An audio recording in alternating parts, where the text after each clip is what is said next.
Aujourd'hui, les seniors sont invités à prolonger leur temps de travail. Ces mêmes seniors sont sollicités par l'économie du temps libre, loisirs, voyages, et doivent aussi être de plus en plus solidaires de leurs enfants. On les retrouve très impliqués dans le monde associatif, avec de réelles responsabilités. Ils représenteront un tiers de la population française en 2035. Hier, on parlait du troisième âge, aujourd'hui de seniors. Au-delà de la sémantique, qu'est-ce qui a changé? Nous allons en débattre avec nos derniers invités. Bonsoir. À ma gauche, donc, j'ai Madame Lévy-Janine, qui est administratrice du centre social et qui est responsable des bibliothèques donc, du centre social. Puis nous avons aussi Madame Denise Derbassi, qui est aussi administratrice du centre social. René-Jeanne Richard, présidente du club des seniors du centre social, qui nous parlera de ce club. Et puis on a aussi donc Madame Sylvaine Dicaro, qui est conseillère municipale à la mairie d'Aix-en-Provence, déléguée donc au troisième âge notamment. Eh bien, tout de suite, je vais peut-être poser la question donc, à la conseillère, parce que ce n'est pas tous les jours qu'on a une conseillère à notre table. Donc, on va en profiter. Donc, la question des seniors, la place des seniors dans la cité, notamment dans la ville d'Aix-en-Provence, vous préoccupe au quotidien, je suppose. Quelle est aujourd'hui la politique, finalement, senior de la ville? La politique des seniors dans la ville est une priorité. Une priorité parce que ça représente aux environs de 20% de la population aixoise, les plus de 60 ans. Mais c'est une population très active. Nous avons 23 clubs. Alors c'est quelque chose, c'est un tissu associatif très important. 23 clubs et effectivement, troisième âge aujourd'hui, ça a beaucoup changé en quelques décennies parce que, comme vous le disiez, nos dames, parce que ce sont en majorité nos dames, s'occupent notamment de leurs enfants aussi et de leurs petits-enfants, ce qui n'est pas une mince affaire.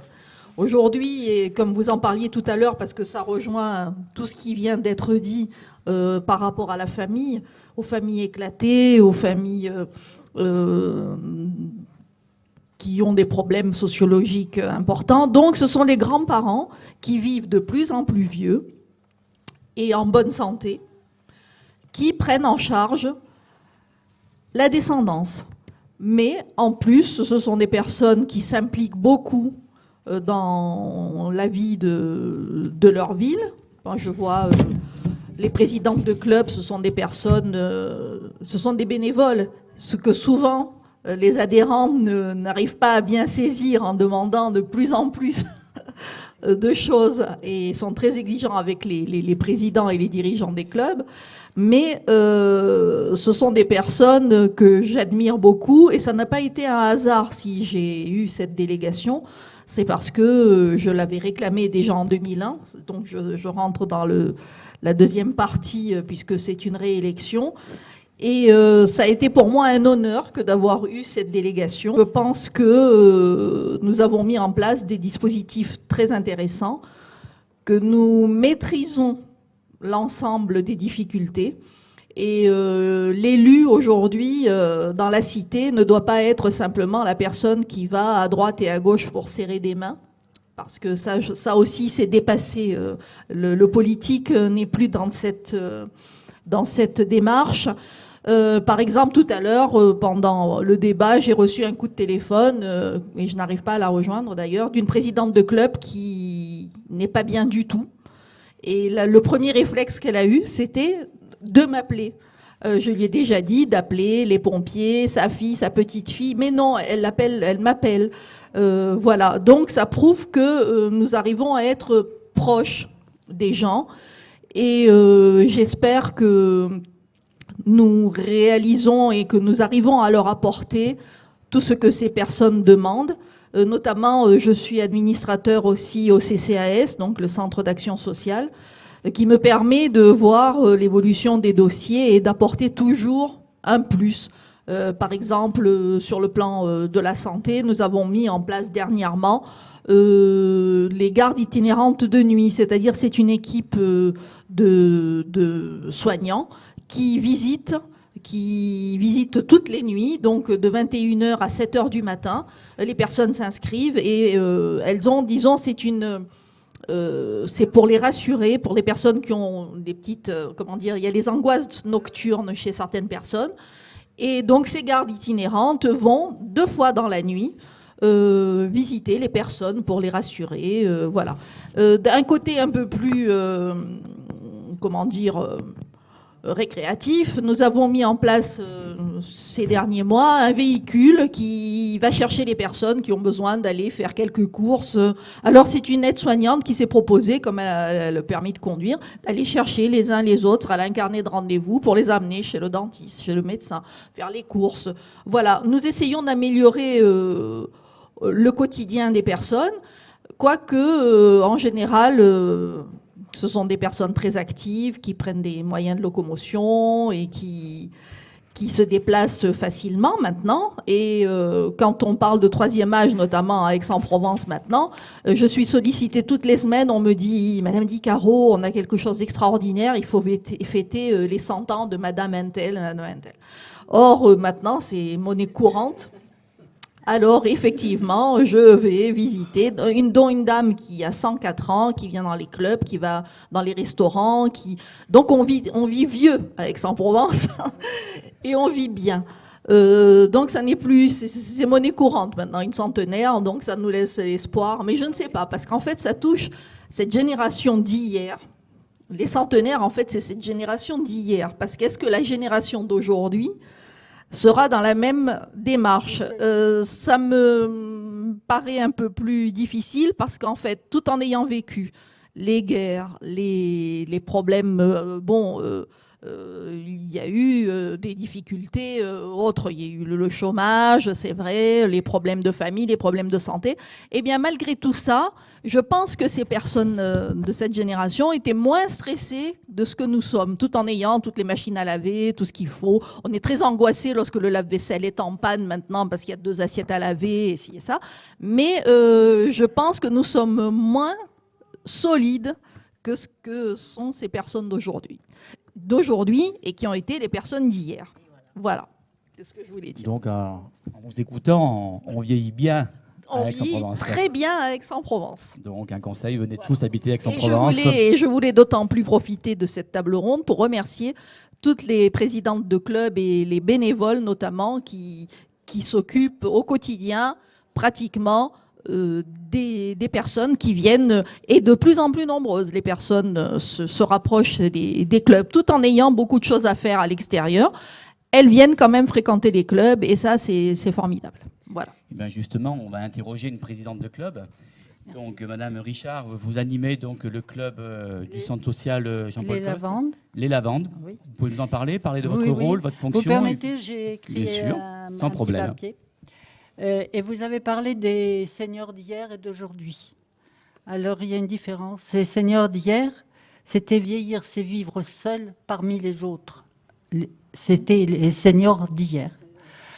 Tandis que maintenant, vous avez par exemple le Centre culturel Jean-Paul Coste qui nous a permis de nous réunir et qui nous ouvre un cadre agréable avec un salon bibliothèque. Un salon bibliothèque plutôt que de nous donner une salle de réunion. C'est quand même différent et c'était très apprécié de tous les gens qui fréquentent mon club. Je les en remercie très vivement. En ce qui concerne les seniors d'aujourd'hui, je suis heureuse de constater que toutes les activités proposées, les jeux de cartes, le loto, tombola, sorties repas, voyages à l'étranger, ont beaucoup de succès. Nous avons quand même fait beaucoup de progrès. Un groupe même dans mon club s'est formé, simplement un groupe de rencontres, de paroles. Ils ne jouent pas aux cartes, ils se rencontrent et ils discutent ensemble. Une petite phrase entendue dernièrement m'a fait du bien, m'a réconforté. C'est une personne qui m'a dit « On ne pourrait pas reculer la fermeture du club cet été ?» Ça prouve bien qu'elles avaient envie de rester un peu plus longtemps. C'est quand même très agréable. Ça récompense tous les bénévoles qui sont toujours présents. pour que le club soit ce qu'il est. Et je les en remercie très vivement. Actuellement, le club Les Lavandes pourrait s'approprier la phrase dite par Abraham Lincoln « Je ne marche pas vite, mais je ne recule jamais ». Merci.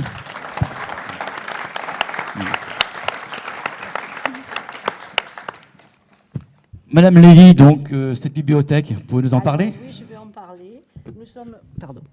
Nous sommes une équipe de 5 bénévoles.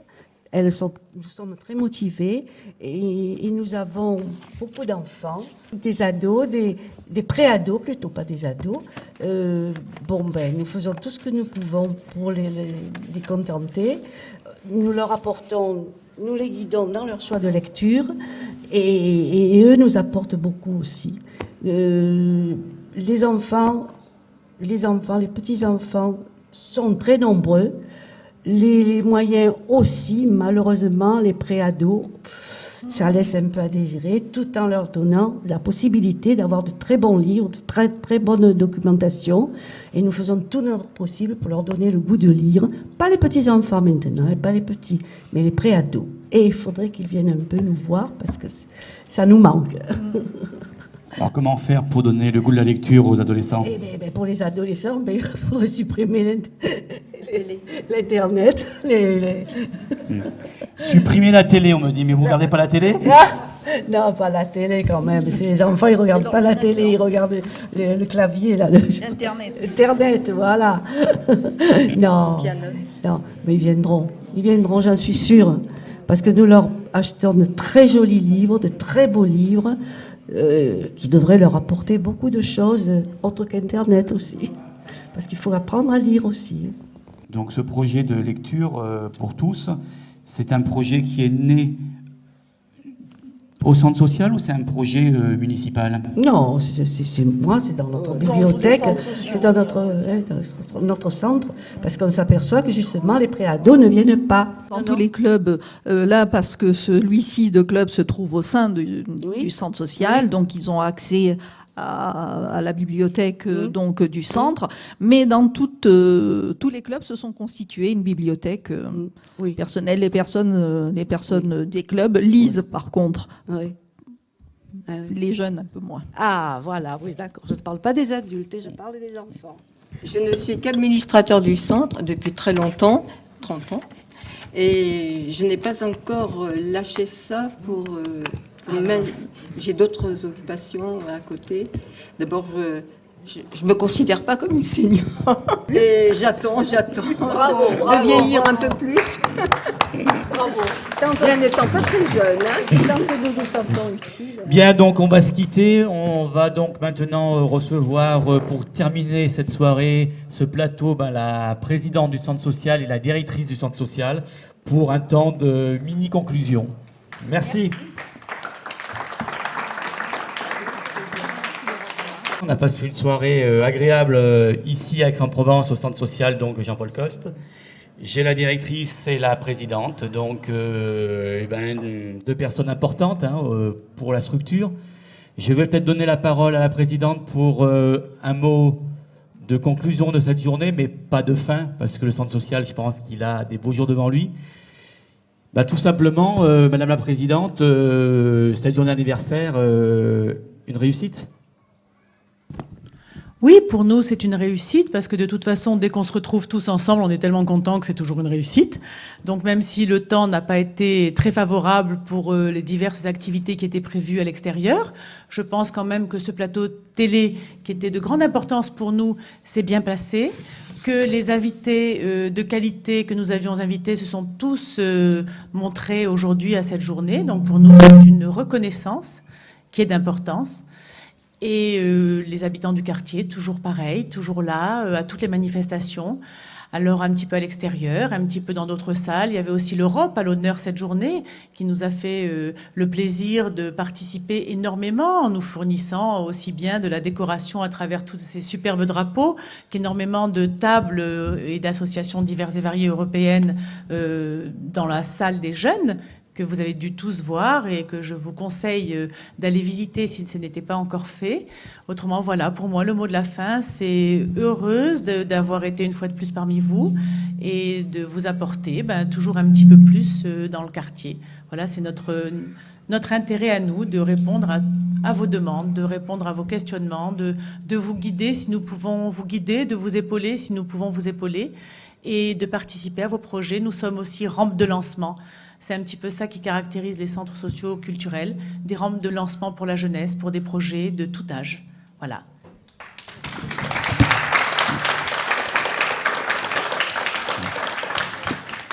C'est notre premier plateau télé, donc c'était déjà une première.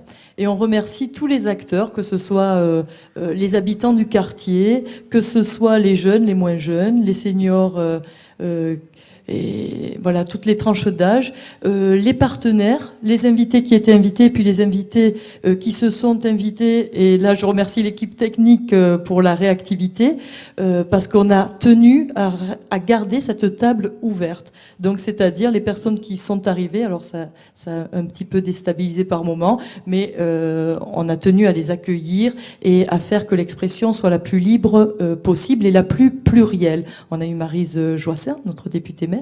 On a eu Monsieur Picheral. On aurait dû accueillir Monsieur Guinde et on a été vraiment désolé de ne pas l'accueillir parce qu'ensuite, vous savez, le jeu des plateaux entrant-sortant a fait qu'on n'a pas pu l'accueillir. On a Jacqueline Raguin dans la salle qui représente le Conseil général qui nous a rejoints. J'ai pas cité non plus Mounir Benamar. Enfin, vous étiez très, très, très nombreux. Je tiens aussi à remercier, et ça, c'est une des valeurs du centre social aussi, socioculturel, c'est l'ouverture. Alors dans l'ouverture, il y a derrière les caméras des jeunes de Jean-Paul Coste, donc je redis, vous l'avez vu à l'œuvre, Célia et Rebecca, Maxime et Florian, mais l'ouverture, c'est aussi l'ouverture en dehors de notre quartier. Donc encore une fois, Eric, c'est à moi à faire les remerciements aussi. Eric, toi tu es directeur d'un centre social Lagarde, et tu es venu avec une équipe aussi de bénévoles qui est dans la salle, le chef plateau, donc nos deux amis Michel, et puis il y en a aussi, je sais, donc je me retourne, mais me voit pas, Dolores et Naïma qui sont en régie, donc je leur fais un petit coucou. Vous venez de Marseille et c'est aussi pour ça qu'on vous salue doublement, parce que ça veut dire qu'au-delà du territoire, il y a cette mission fédérale et ce réseau, et on est fiers d'appartenir à ce réseau qui fait que on s'ouvre non seulement en dehors du quartier, on s'ouvre sur le département et on s'ouvre sur l'Europe. L'Europe, on va remercier le mouvement européen qui a été associé et partenaire de toute la journée, parce que 40 ans d'histoire de Jean-Paul Coste, 40 ans d'histoire, on avait donc des intervenants et des invités de renommée en sociologie, en professeurs d'université, mais c'était aussi 40 ans de la construction européenne, et comme on dit, il y avait le local, il y avait le départemental, il y avait le régional, il y avait le national, et il y avait la construction aussi européenne représentée sur la journée. Je vais certainement oublier beaucoup de monde, qu'il m'excuse et qu'elle m'excuse. Je voudrais citer une personne en particulier, je l'ai citée tout à l'heure. Elle n'est pas là, on va la rejoindre. C'est Florence Tekint, qui a été le chef d'orchestre, l'organisatrice de toute la journée. J'aimerais, parce qu'elle n'est pas là, mais elle verra les images, c'est ça aussi. Elle verra les images, qu'on l'applaudisse très, très, très, très fort. Toutes les personnes, moi on m'a dit tout à l'heure, je ne sais pas qui est venu me féliciter, évidemment, j'ai un peu les honneurs puisque je suis la directrice, j'ai dit la présidente, tu m'en voudras pas ma présidente, je suis la directrice, donc quelqu'un est venu me féliciter, me dire oh mon Dieu, le centre est beau et c'est bien organisé, et j'ai dit sur cette journée j'ai fait 2 choses aujourd'hui, j'ai acheté un pantalon, une chemise, et je suis arrivée à l'heure ce matin. Le fait est, c'est que derrière cette organisation, il y a une équipe de salariés, 22 salariés équivalents temps plein, représentés par son chef d'orchestre. Aujourd'hui, c'était Florence Tekint à la baguette. Donc, vos applaudissements pour l'ensemble des salariés, même si c'est moi qui suis aujourd'hui devant et sous la lumière, c'est eux qui, dans l'ombre, ont tout fait. Et juste, tu me connais, je suis bavarde. Et juste aussi, C'est la même chose aussi pour la présidente. La présidente, elle est mise en lumière, évidemment. Elle est à la tête d'un conseil d'administration de 16 personnes. Toutes n'ont pas pu être invitées autour de la table, sinon on y serait encore. Nous avons dans la salle les nouvelles, Bérénice, nous avons Magali, nous avons Paul qui s'est excusé. Donc ce sont aussi les 16 membres du conseil d'administration qui ont été derrière Florence Tekin, que je vous propose aussi d'applaudir, parce que c'est le travail de toute une équipe salariée et bénévole. Merci Eric, en tout cas, à toi d'avoir animé tout au long de la journée ces tables rondes. Et puis à la prochaine, parce qu'il va y en avoir d'autres, je suppose. Espérons-le. Il est grand temps de rallumer les étoiles. C'est un vrai programme pour vous, pour les années à venir. Une belle route à dessiner. Merci pour cette journée.